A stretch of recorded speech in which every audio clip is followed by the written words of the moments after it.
சுமார் 35 ஆண்டுகளுக்கு முன்னே ஆம்பூரை சேர்ந்த ரூபி விக்டர் என்ற சகோதரி பெங்களூர்ல ஹாஸ்பிட்டலில் அட்மிட் பண்ணப்பட்டிருக்கிறார்கள் என்று அவசரமாய் புறப்பட்டு போய் அவளை பார்த்தால் அவள் தன்னுடைய அறையில் இல்லாமல் அடுத்த அறையில ஆண்டவரை பற்றி பேசிக் கொண்டிருந்தார்கள். அவளை கூப்பிட்டு வந்தார்கள். வந்து என்னம்மா என்று கேட்டேன்.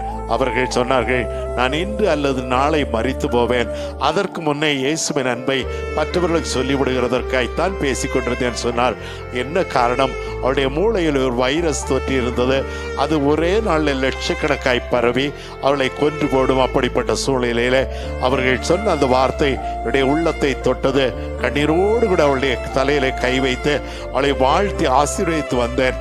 ஆண்டவருடைய கிருபையினாலே அன்றைக்கே பரிபூர்ண சுகம் பெற்றார்கள். இன்னும் 35 ஆண்டுகளாக நல்ல சுகத்தோடு கூட இருக்கிறார்கள். ஆண்டவருக்கு கோடாகோடி ஸ்தோத்திரம். உங்கள் வாழ்க்கையிலும் ஆண்டவர் அதிசயம் செய்வார்.